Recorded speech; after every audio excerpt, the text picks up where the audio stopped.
तर ऑपरेशन सिंदूर अंतर्गत भारतीय सैन्याने पाकिस्तानमध्ये घुसून कसा हल्ला केला याचा आढावा आमचे प्रतिनिधी विशाल परदेशी यांनी घेतलाय. पाहूया.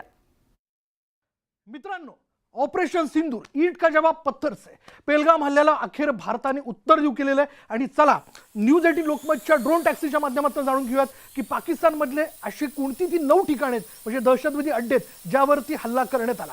अर्थात चला पहिलं ठिकाण पाकिस्तानमधलं आपण जर पाहिलं तर जैश ए मोहम्मदचं बहवालपूर या ठिकाणी हल्ला करण्यात आला. त्यानंतर पुढलं ठिकाण जर आपण पाहिलं तर ते देखील आपण जाणून घेऊयात. त्याच्या पुढेच ते होतं लष्कर ए तोयबाचं मुरिदके. याच ठिकाणी 26/11 मधल्या दहशतवाद्यांना ट्रेनिंग देण्यात आलेलं होतं. त्यानंतर आपण जर पाहिलं लष्कर ए तोयबाचं गुलपूर, त्यानंतर लष्कर ए तोयबाचं सवाई या ठिकाणी देखील हल्ला करण्यात आला. पुढलं ठिकाण होतं जैश ए मोहम्मदचं बिलाल, या ठिकाणी देखील एअर स्ट्राईक करण्यात आला.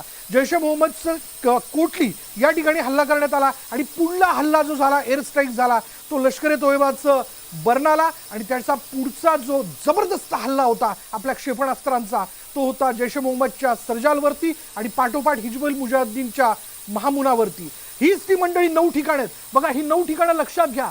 याच 9 ठिकाणांवरती दहशतवाद्यांना ट्रेनिंग दिलं जायचं. जिहादच्या नावाखाली त्यांना जिहादी बनवलं जायचं. भारताविरुद्धच्या ज्या मोठमोठ्या दहशतवादी कारवाया करण्यात आलेल्या होत्या त्याचं सगळं प्लॅनिंग या वेगवेगळ्या मुख्यालयांवरती करण्यात आलेलं होतं. आणि हीच मुख्यालय एअर स्ट्राईक करून भारताने उद्ध्वस्त केली आणि दहशतवादाचं कंबरडं मोडलं. हे होतं ऑपरेशन सिंदूर ईट का जवाब पत्थर से. महत्त्वाच्या बातम्या. प्रायोजक पुष्कराज रागी डिलाइट्स, महाराष्ट्राचं लाडकं आणि नंबर 1 नाचणी सत्व.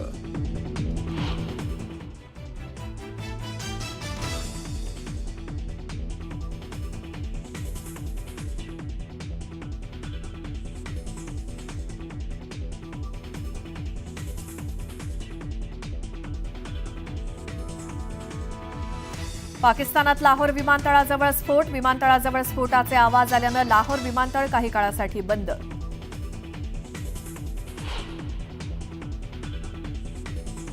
पाकनं काही हरकती केल्यास यापुढे देखील जशास तसं प्रत्युत्तर मिळणार. पाकच्या कारवायांविरोधात ऑपरेशन सिंदूर यापुढेही सुरूच राहणार. वरिष्ठ सूत्रांची न्यूज 18 लोकमतला माहिती.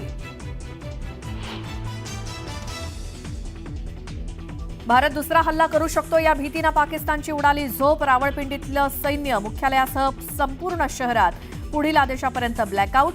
पंजाब प्रांतातल्या अनेक नागरिकांना केलं स्थलांतरित. ऑपरेशन सिंदूर नंतर पाकचा थैथयाट. पूंछमधल्या सेंट्रल गुरुद्वारावरती केला हल्ला. 3 शिखांचा मृत्यू. भारताची लढाऊ विमानं पाडल्याचा कांगावा करणारा पाकचं पितळ पडलं उघडं. पुरावे आमच्याकडे नाहीत, आम्ही देखील सोशल मीडियावरती पाहिलं म्हणणाऱ्या संरक्षण मंत्री आसिफ ख्वाजा यांच्या वक्तव्यानं पाकची नाचक्की.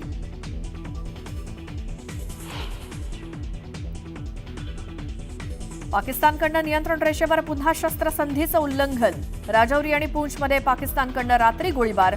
पाकिस्तानच्या गोळीबाराला भारतीय लष्कराचं चोख प्रत्युत्तर.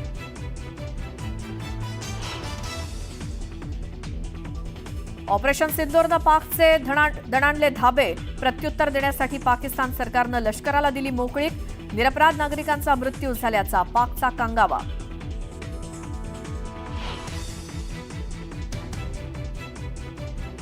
मुंबईसह राज्यात आजही मुसळधार पावसाची शक्यता. मेघगर्जनेसह गारपीट होण्याचा अंदाज.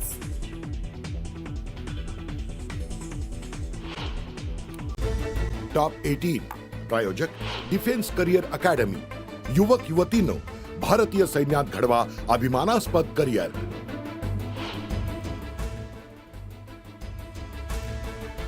राज्यात गारपिटीची तर मुंबईत मुसळधारेची शक्यता. हवामान विभागानं वर्तवला अंदाज.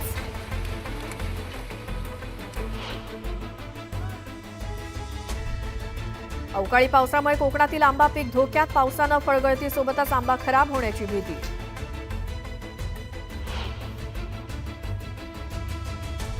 जळगावातल्या जामनेरमध्ये वादळी वाऱ्यासह जोरदार पावसाची हजेरी. गारपिटीमुळे केळी बागांचं मोठं नुकसान.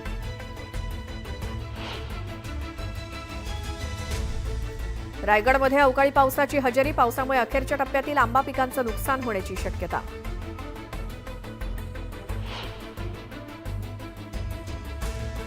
छत्रपती संभाजीनगर शहर आणि परिसरात सलग 3ऱ्या दिवशी अवकाळी पावसाची हजेरी तर काही ठिकाणी गारपीट. आजही गारपिटीचा इशारा.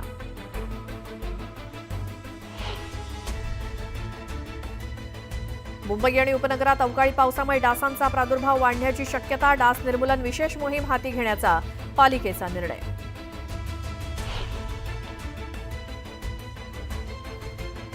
मुंबईकरांना अवकाळीनं झोडपलं. 100 ठिकाणी झाडं फांद्या पडल्या तर अनेक ठिकाणी घरांचे पत्रे उडाले.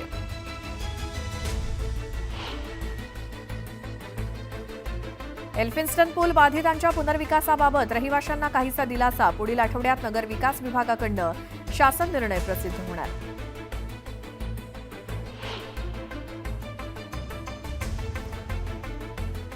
मुंबईतील 2800 किलोमीटर लांबीच्या रस्त्यांची दिवसातून 2 वेळा स्वच्छता होणार. कामासाठी स्वच्छता कर्मचाऱ्यांची नेमणूक करण्याचा पालिकेचा निर्णय.